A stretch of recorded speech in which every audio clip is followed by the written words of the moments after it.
Yuragida o'ti bor haydovchilar, gay xodimlari bizga aloqaga chiqing.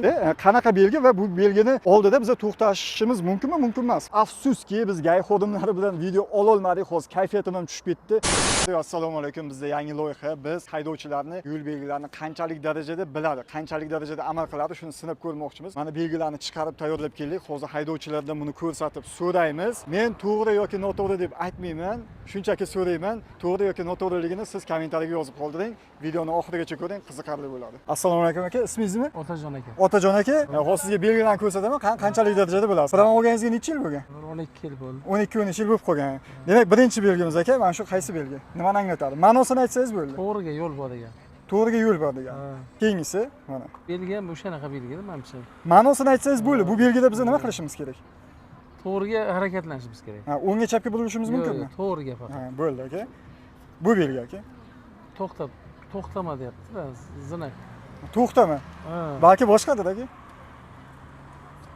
Bilmasam. Bu kirish taqiqlanadi belgisi.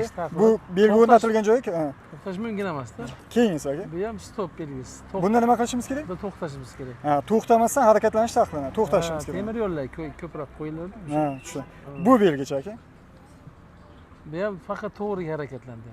Rahmat aka, sog' bo'ling. Sog' bo'ling, charchamang. Aka, ismingiz nima aka? Ismim Mirzabek. Mirzabek aka, prava nechinchi yil olgansiz? 2015-yil. 2015. 10 yil bo'lib qopti. Hozir sizdan tekli belgilarni so'rayman. Qani, bilasizmi? Demak, bu birinchi belgimiz qaysi belgi aka? Stop belgi, to'xtash kerak. Belgida ko'pincha temir yo'llar oldida qo'yiladi, to'xtab o'tish kerak. To'g'ri aka. Faqat to'g'riga yo'nalish. Faqat to'g'riga yurish. Buyuruvchi belgi. Shunday. Zo'r aka, gap yo'q. Keyingisi. Bu yoqda ham to'g'riga yo'nalish qilsa bo'ladi. Nima deydi, chapga, o'ngga yo'nalish qilsa bo'ladi. Bu 3 tali, 4 tali polosalarga qo'yiladi. O'rta polosaga faqat to'g'riga harakatlanish kerak deganda. Yana bitta savol aka. Mana shu tasmadan boshqa yo'nalishga harakatlanish mumkinmi? Yo'q. Taqiqlanadi? Yo'q. Chunki qo'shimcha belgilar qo'yilmagan. Rahmat sizga. Sog' bo'ling. Azizlar, mana ikki kishidan so'radik, javob berishdi. Gap yo'q shu akalarga. Undan keyin o'sha Marjonni oldida ham, mana Yashil bozorda oldida ham taxminan 50 tacha odamdan so'radik. Hamma bilmayman deb shunaqa javob berdi. To'g'risi charchab ketdik so'radik. Endi bitta gayi bilan, bitta PPSdan so'raymiz. Natijasini o'zingiz kommentariyaga yozib qo'yasiz. Hurmatli kuzatuvchilar, hozir mana Yashil bozorda oldida PPS xodimlarini ko'rib qoldik. Hozir men Sanjar akadan so'radim. Aka, mana shu belgilarni savol javob qilsak bo'ladimi desam, gap yo'q dedi, hech qanaqa muammo yo'q dedi, javob beraveraman dedi. Ko'pchilik haydovchilar shunaqa demagandi. Hozir Sanjar akaga savol beramiz, qanchalik darajada xodimlarning o'zi belgilarni biladi. PPS xodimlari bilasiz, to'xtash va to'xtab turish qoidalari bo'yicha jarima yozish huquqiga ega. Shuning uchun savollarni ham shu doirasida berishga harakat qilamiz. Aka, mana bu belgi, qanaqa belgi va bu belgini oldida biz to'xtashimiz mumkinmi, mumkin emasmi? Bu belgi piyodalar o'tash yo'lakchasi bo'ladi. Bularda bu belgilarda peshxodni ustida va unga yetmasi 10 metr yetmasi to'xtash mumkin emas, taqiqlanadi. Bundan keyin o'tib to'xtasangiz bo'ladi. O'tganingizdan keyin to'xtasangiz bo'ladi. Gap yo'q aka, lekin bo'lar ekansiz. Mana bu belgidachi aka. Bu bekat, bu avtobus bekati hisoblanadi. Bekatlarda bu bekatda 15 metr yetmasi va uni bekatning o'zida va 15 metr o'tganingizdan keyin to'xtash taqiqlanadi. To'xtash mumkin emas bu bekat. To'g'ri aka. Sanjar aka, mana 3-oxirgi belgimiz. Mana aholi punktlaridan tashqarida, xuddi mana shuni belgini ko'rdik.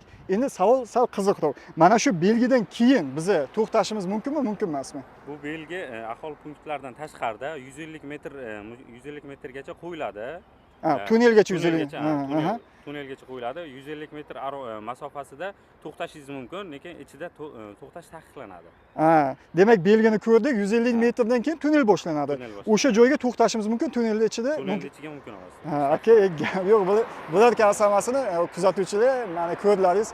Xodimlar o'zi mutaxassis ekan, akamiz hammasiga bittada javob berdi. Endi gay xodimlardan so'rab ko'ramiz, qani ular qanchalik darajada yo'l belgilarini biladi. Hurmatli kuzatuvchilar, afsuski biz gay xodimlar bilan intervyu ola olmadik. Nechtasini oldiga bordik, hech kim intervyu berishni xohlamadi. Nayloj. Videoni shu joyda to'xtatamiz. Azizlar, javob berganlarni ko'rdilaringiz. To'g'ri javob berdimi, noto'g'ri javob berdimi, kommentariyaga yozib qoldiring. Bu videoni barcha tanishlaringizga, haydovchilarga yuborib qo'ying. Bizning akkauntga obuna bo'lib qo'ying. Biz sizga manfaatli videolarni yetkazib boramiz. Yuragida o'ti bor haydovchilar, gay xodimlari bizga aloqaga chiqing. Biz siz bilan birgalikda, hamkorlikda video olishga tayyormiz. Sog' bo'ling.